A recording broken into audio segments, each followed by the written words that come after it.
Wherever I go, I feel the love of people. And I feel my love going out toward them and God's love flowing through me out to them. And I will never forget standing on the Mount of Olives, or going up on the Mount of Olives in my Jesus, when we were in Judea, in Palestine, and spending the night with Jesus, and the next morning going out to the airport and finding 1,000 Arabs, undernourished, unfortunate ones, working away. And I looked out with compassion. I just felt the compassion of Jesus flowing out from me. I know how he looked with compassion upon the multitudes. And as I just looked out there, the most distinguished one of all these Arabs, I think he was a sheik, laid down his sledgehammer, rose to a erect position, and came walking in a stately step straight toward me. It was a windy, cold day. I was waiting for the airplane to call us. He took me by the gloved hand. He leaned forward and touched his forehead to my hand. And then his lips. Then his forehead. Then his lips. Then, without saying a word, he just turned and went back in the same stately way.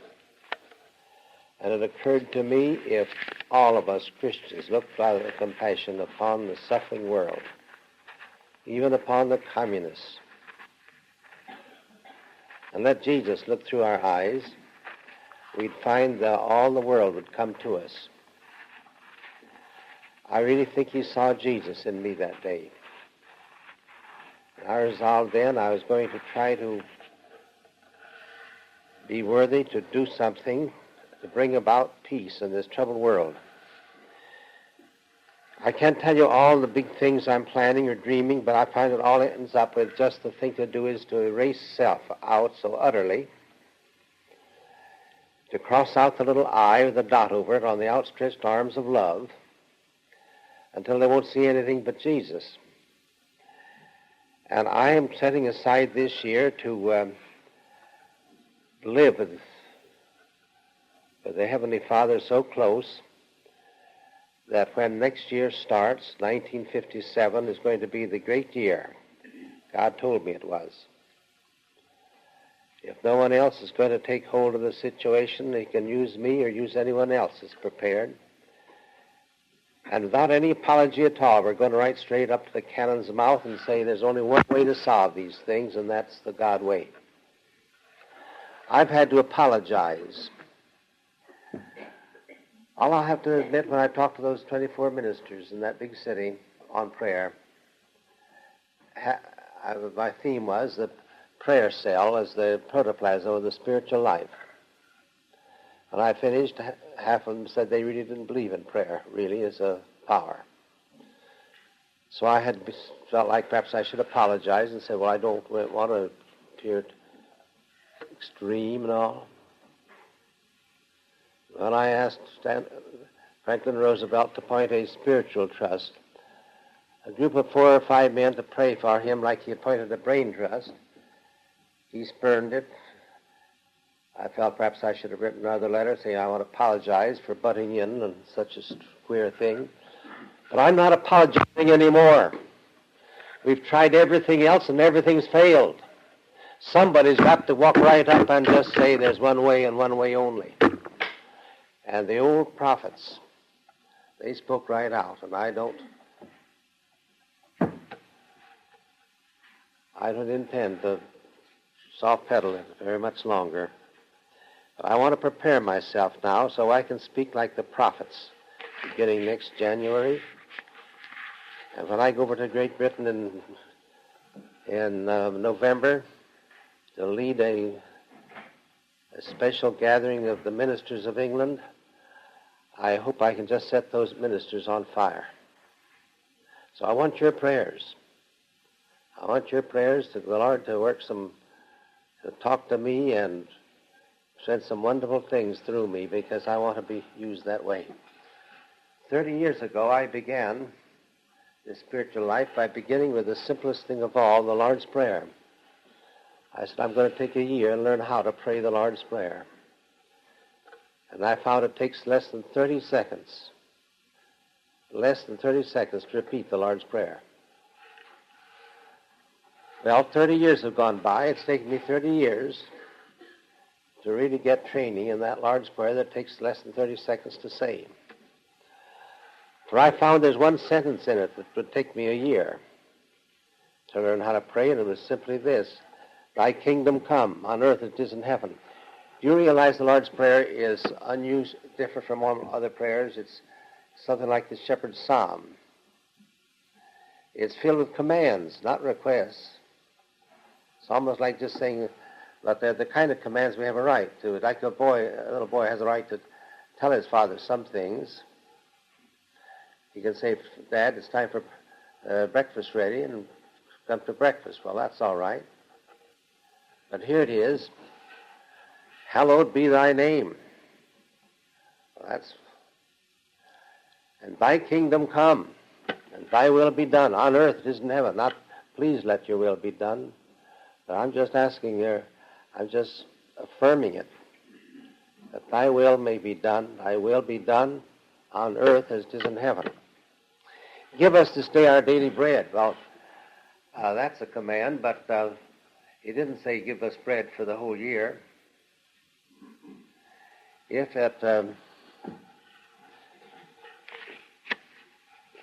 they would bake bread here and for the whole year and store it away, it would get moldy before the year was over. God didn't ask us to ask for moldy bread. He said just bread for the day. You have a perfect right to ask that.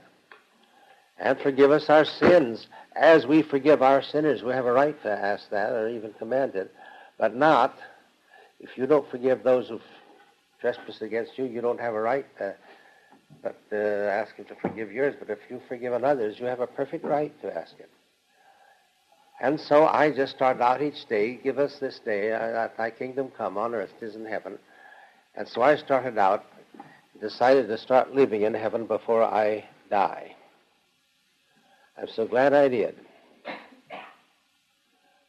because it's brought it's made life more interesting than I ever could have dreamed it would be. I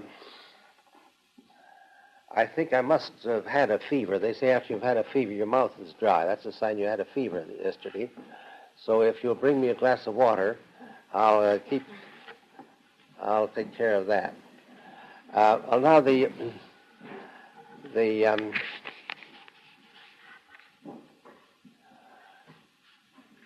I'm not afraid of death.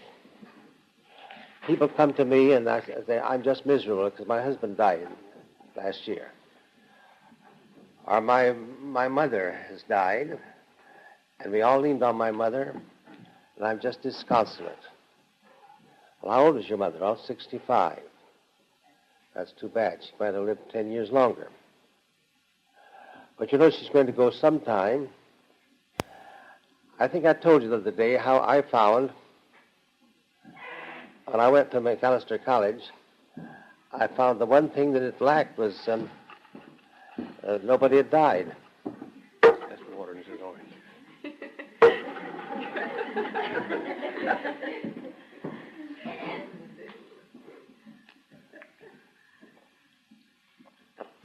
So you ask for, and you get twice as much as you ask for. That's in the kingdom of heaven, you see.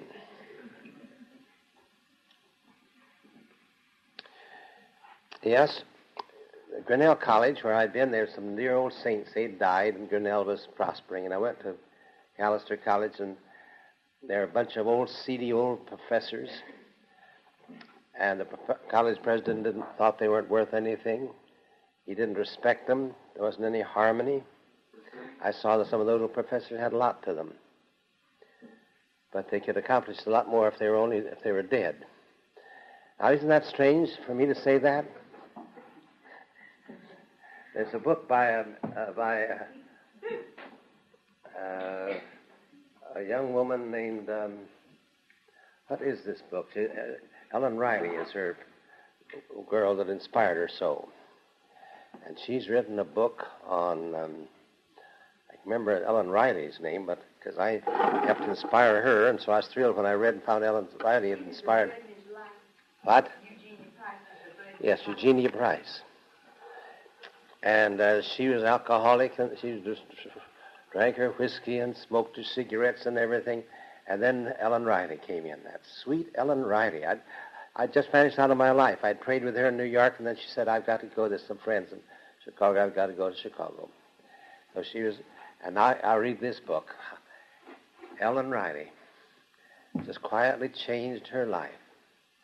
And so she found the thing for her to do is just to let their old self be dead.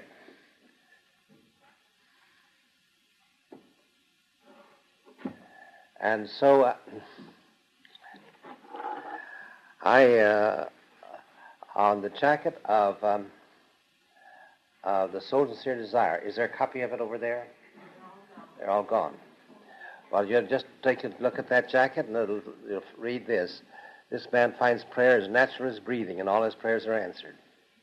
And my wife didn't like any overstatements, so I said to her, I'm going to write to Ellery Sedgwick, the editor of Atlantic, and tell him to take that off. And to my amazement, my modest wife said, no, I wouldn't bother, Glenn, for I've noticed ever since your mother died 3 years ago, all your prayers have been answered.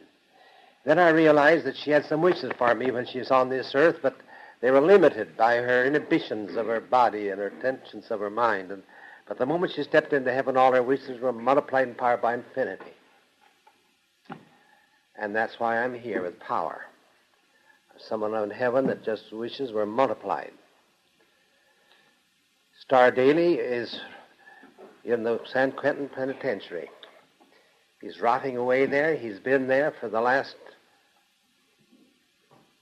50 years. He'll be there until he's dead. That would have been true if it hadn't been that his father died.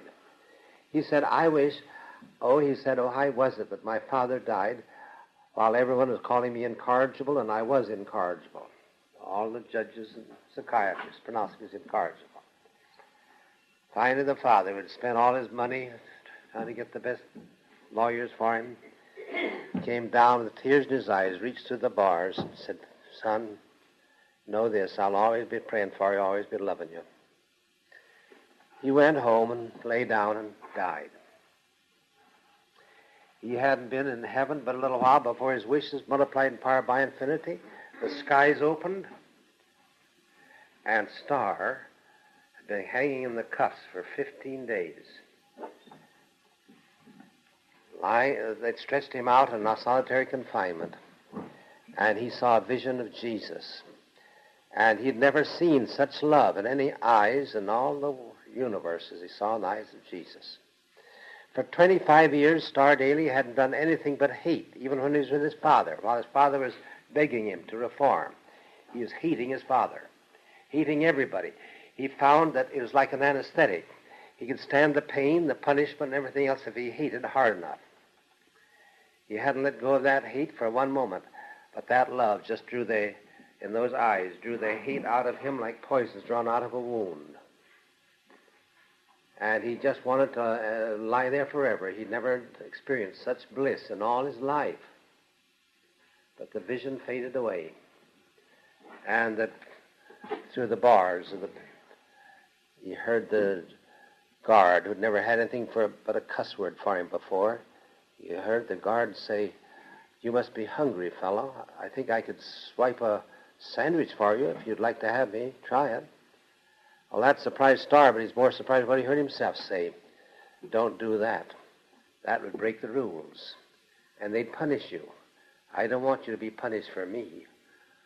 Well, that surprised the guard, and he went for the doctor. And when they got Starr out of the hospital, the doctor insisted that no one administer the anesthetic but Starr Daily.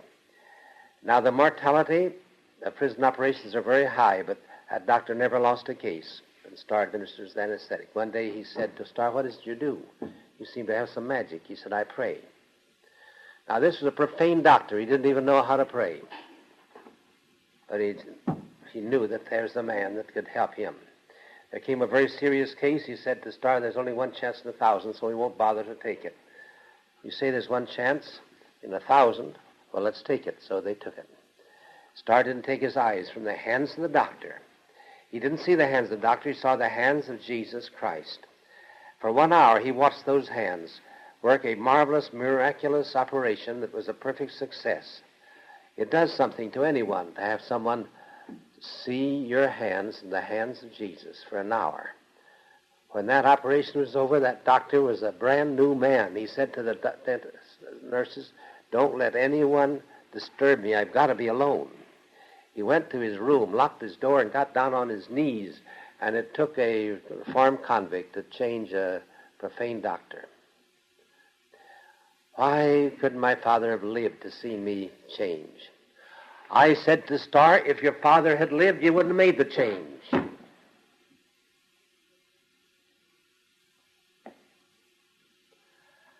Wasn't that too bad? Stephen was stoned to death. There was the man he'd been trying to convert, but he couldn't do it. The most wonderful mind in all Palestine, Saul of Tarsus. He said, "Saul, this is not against them." And there he died. He hadn't been in heaven very long before his wish, multiplied in power by infinity, all his wishing and arguing and everything else hadn't won Saul, but the moment he released it in heaven, the skies opened and Jesus came right down there and changed Saul of Tarsus. And you all know what started the Christian church, what's built up the Christian church. It wasn't St. Peter, it wasn't St. John or St. James, it was St. Paul.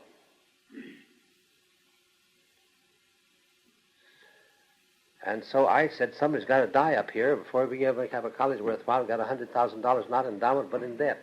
And then old Dr. Wallace, 95 years old, head of the Bible department, he said, "I hope I gave $500 to do it. He's never made any money. I hope it's the last money I'll ever have to give him." He says he's going to start a little magazine. It's still a little dinky magazine. Then old Dr. Wallace stepped into heaven, and his wishes were multiplied in power by infinity, and the little Reader's Digest shot up to 10,000, to 10, 20, to 10 million, to 100 million, to 18 million. The Reader's Digest sold than any other magazine in the world, and what does DeWitt do with that $1 million that comes in? Well, he doesn't let his right hand know it, his left hand do it. So I'm not telling you anything.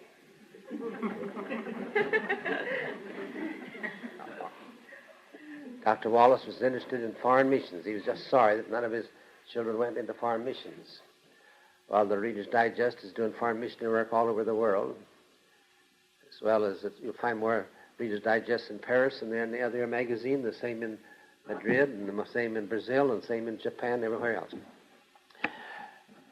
Now, isn't that strange to say that you'll find these things start when somebody dies? Well, I made a discovery, and that this, what's her name again? Eugenia Price made, a discovery that Paul made. He said, "I'm crucified in Christ. I live, and yet not I, but the Christ in me." And one reason he accomplished so much is because he erased himself out of the picture, and he died. Well, sir, the most valuable 7 days I spent was when I erased myself out of the picture. I went to Washington to give a series of addresses there before the CFO, and the thing happened to me like it happened here. Only I was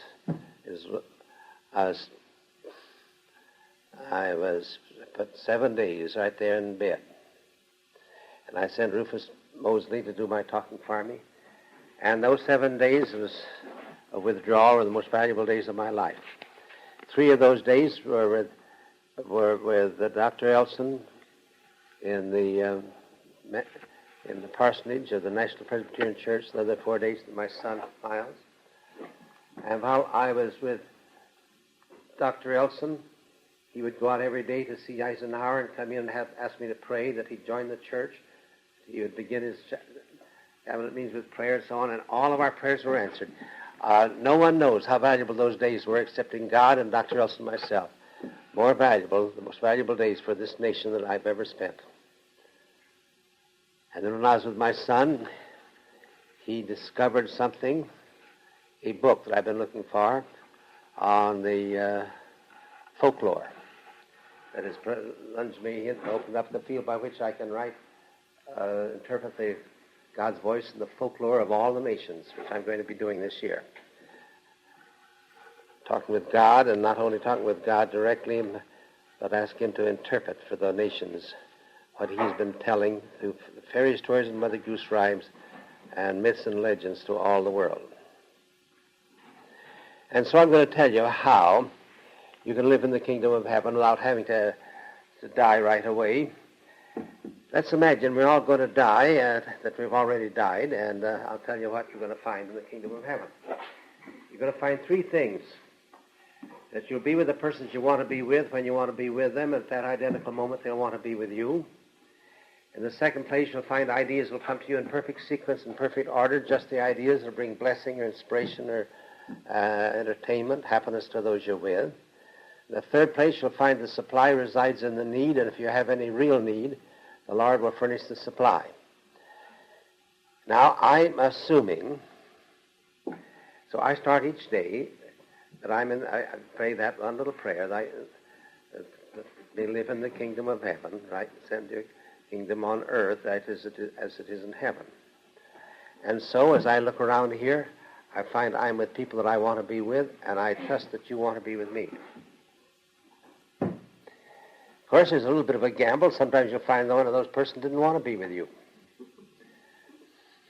But you can at least go your share by being willing to be with them.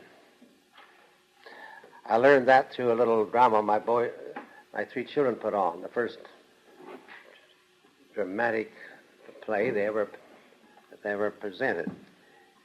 It was in the grandfather's attic of his old barn, now turned into a garage.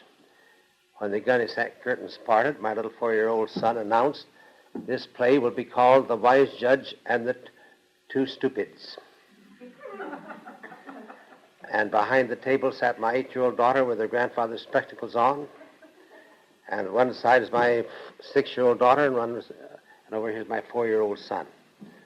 And the daughter said, "Judge, this is my cookie." And the little boy said, "Judge, that is my cookie." And the wise judge said, "I'll soon settle that." "Now, Judge, he has the biggest half." "Well, I'll soon settle that." "Now she has the biggest half." "Well, I'll soon settle that." "Now he has the biggest half." "Now she has the biggest half." And pretty soon there's a wise judge and two stupids.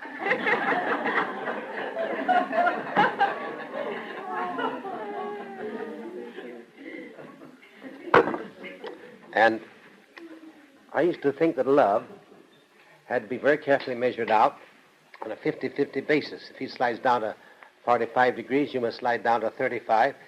Then you slide down to 25, then he to 15. Pretty soon you have a bankrupt friendship. But I found that it doesn't matter where it comes from, and that's why there's such power when Marcia and Roland and I went around the world. Roland would get up and he'd just swish around enough love to fill the whole room. Marcia would get up there and she'd swish around enough love to fill the room. And if there's anybody that still didn't love anybody else, I'd get up and do my best to swish around some. But I found it was very easy to talk after all that love is there. So I have found you can create your kingdom of heaven by letting love always lead the way. Let love always lead the way, because that's what heaven is. It's love. What is God? Best definition of God is love. Best definition of heaven is it's the place of abounding love. So you carry enough love with you, and you can create your heaven. And so every day I pray that thy kingdom might come on earth as in heaven, and I go out resolved to love everybody. And then I expect to be with the persons I want to be with when I want to be with them.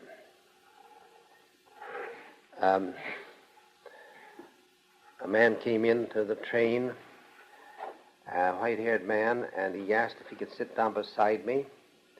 I said that'd be all right, and then he told me that on every journey across the country, he felt himself led to tell his story to just one person. As the years went by, I found myself afflicted with the same compulsion. Somewhere along the line, I'd find myself telling my story to just one person. Someday I should put into a book those persons that I've talked to. It'd be more fascinating than any novel. I got on the train one day, and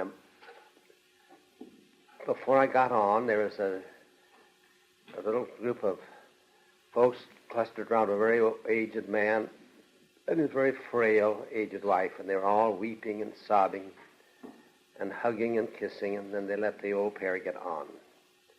I waited to let them get on, and they went into an apartment. And I saw there was trouble there. And I stepped in.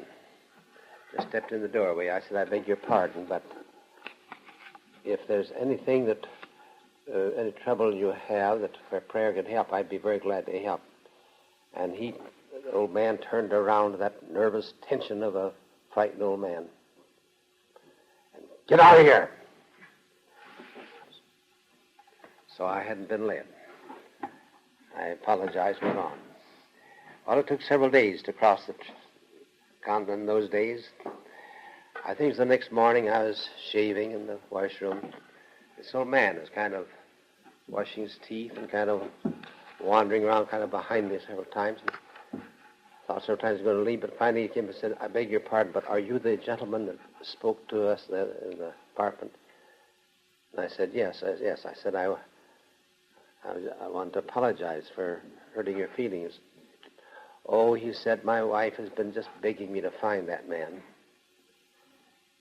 Said, because we really have a need, and I just felt that you're God-directed. Won't you please come in and talk with us? So he went in. And I found she was under the sentence of doom. She was sent out there so many weeks to live. They were afraid of death and afraid of everything, and they were... Well, I'm not afraid of death. They all are going to come to it, and it's one of the most wonderful things. Those two old folks could determine before they stepped into heaven what wishes they wanted to have multiplied in power by infinity. They could bless their children in ways that are unbelievable. Well, I went in then, prayed for her vitality, for all the Lord had, unless he had something better by this stepping into heaven, we prayed, and she got peace and comfort. And then I went, and they just felt like a benediction had come upon them. I was riding on the train, on the vessel from Boston to Portland, and I realized that I was ending my journey, and I hadn't told my story to anyone. I went down to the supper, 4 at every table, 2 men on the sides, perfectly silent, but the one opposite constantly talking. Have you ever been on the Maine coast before? No. Don't you think it's beautiful? I sure do. Where are you going? I'm going to Monhegan Island. What are you going to do when you're there? I'm going to be the guest of a writer. Did you ever write anything yourself? Yes. What did you write? With a soul's sincere desire. You know what impressed me most in that book was the golf illustration, and he warbled on and on, told me more about the book than I knew myself. Later on, I was sitting on the deck watching the sun go down and the stars come out. And that young man was wandering up and down the deck and suddenly saw me. He said, I've been looking for you. Can't we talk a while? So we walked the deck. He said, I'm a chaplain at Amherst College, and I have to address the men once a week, and I don't know how to hold the attention of young men. Could you help me? I think I ought to. I've coached athletes for 20 years. I suppose you think your first duty is to make them good. Certainly, he said, I'm a minister. I said, well, that isn't your first duty. Well, what do you mean? Your first duty is to make yourself good. Oh, yes, he said, that's right. And your second duty is to make them happy. But you can't make them permanently happy unless you give them the basis of goodness that you based your happiness on. Well, he said, now that's exciting. Go on. And we talked for an hour, and then he stopped, and he took me by the lapel of the coat and just gave me the eyes, and he said, now at last I know why I'm on this vessel. I went down to the old South Station to buy a ticket on the train, and an unseen hand just pushed me down through the station to the wharf, and I've been wondering ever since why I'm on this boat. This has been the most important meeting in my life. He said, if you ever come near Amherst, let me know. I'll have you speak to those boys. I said, well, what's your name? He said, my name is Kinsaving. I don't have a card. I said, well, I can remember that. He said, how? I said, Kinsaving. Well, half the problems I have to solve are between kinsfolk. Kinsaving. 2 years later, I was on the Maine coast, gave an address to 50 ministers at the lunchtime, then I addressed them in the afternoon, and out of those addresses, they brought me there sprang up the 2 Camps Farthest Out in New Hampshire. One of them has 400 every year, the other has 250. They're just filled to the brim, and they usually come at the same time because there's such a demand. So that meetings were worthwhile. But at the lunchtime opposite me sat a tall man. He said, I'm the chaplain at Dartmouth College. Oh, then you know young Kinsaving, chaplain at Amherst, maybe. Oh, yes, he said, but he's not there anymore. He's at Trinity Church, Boston. An old lady said, that's Phillips Brooks' old church. Oh, I said, I consider Phillips Brooks the greatest minister to ever lived. So he's assistant pastor in that famous church. Oh, not the assistant pastor, he's the head pastor. What? I said, how that church must have degenerated. That's such a young man as that. No, said the old lady, it's grown since he's been there. And then the chaplain said something that thrilled me. He said he's especially developed the power of drawing young people. He draws them from Harvard and from Wellesley. The girls in Wellesley call the bus that takes them into church on Sunday the Kinsaving Special. It's become the byword. The Atlantic Monthly said it's the byword of Boston. They never had anyone that could draw young people like that young Kinsaving. So that talk I'd had with him, you see, it borne wonderful fruit. Yes, said the old lady, he even draws them from the young people from the old South Church across the way. The chap said, don't talk so loud. The pastor of the old South Church is down the next table. Don't I know it? He's my son-in-law.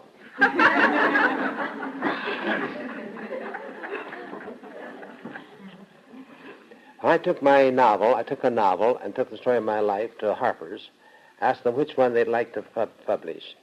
They said, oh, we'll take the story of your life. He said, that's more interesting than any novel you can ever write. Now, I'll tell you something.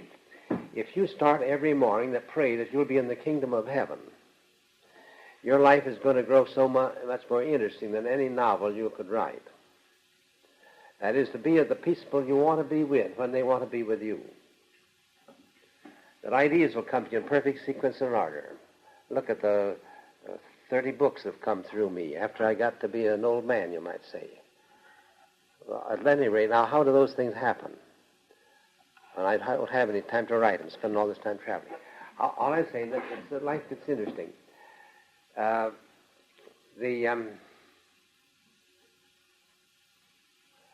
I went to college, it was a coeducational college. I believe in coeducational colleges. I sat on the back row of back there were the freshman boys, and over there were the freshman girls. And I noticed one of the young girls going in had a charming look. And I remained in my seat until she went out, and I'd get there early and remain late. But I didn't get the courage to introduce myself. I joined a literary society, boys' literary society, and they decided to give a party to the girls' society, the sister society, they said. And so they had a unique way of pairing off. They put the names of the girls on the blackboard, and we drew numbers. And the one that drew number 1 could go up and scratch out his choice. Well, I maneuvered to get number 1. And I scratched out her name. I'd never introduced myself. She didn't know I existed. I found where she lived in the city. The next night, I walked around the block 5 times. And then I did a deed that deserves to rank with exploits of Horatio at the bridge and Charlotte Corday brigade. I marched upon the steps and I rang the bell. And she let me in person. And with a trembling hand holding on my straw hat, I went in and sat down, and she sat down in the parlor. And I got out what I'd come for, and she stared at me. She'd never seen me before. Well, I don't know what other boys she'd like to have gone with, but it certainly was not her choice. I could see that. But that's what advantage boys have. The only way she could get the party was by accepting, so she finally did. Now, she wasn't especially anxious to be with me, but I was very anxious to be with her. That wasn't exactly heaven. That wasn't exactly hell. That was just purgatory.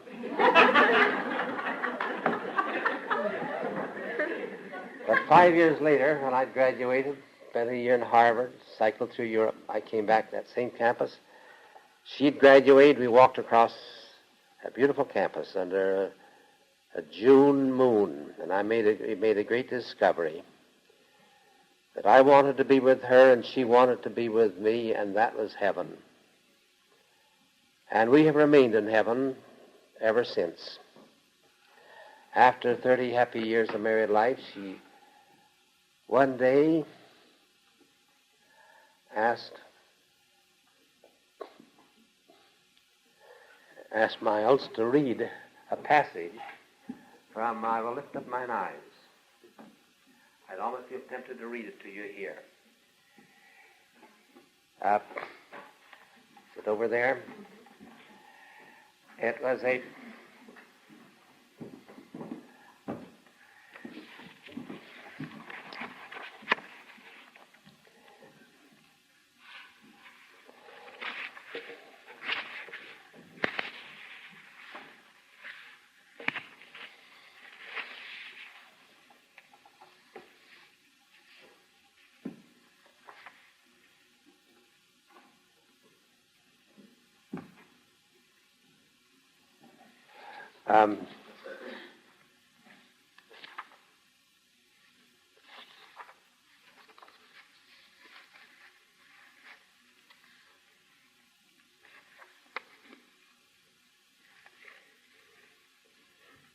it was a parable of three men who lost what they wanted. And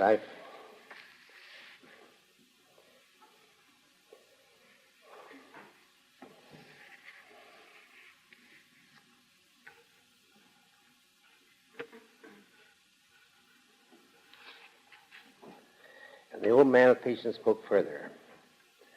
I am old, and my physical eyes see but a little way. You are young, and you see a great distances in the world. But because I am old, with the dimming of my outward sight has come the brightening of my inward vision. And I see that prayer cannot be answered except as you give yourself to its will and abide in joy by its fulfillment. Prayer is the gift of divine love. It is the sacrament between God and man. You do not take ruthlessly of your human love, but you give to it abundantly and abandon yourself to its will.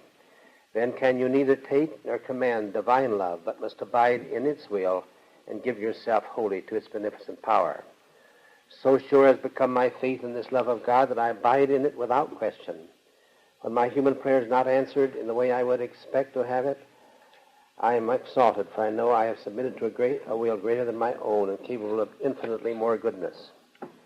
When a man is in love, he does not then exist alone. How much more is it true that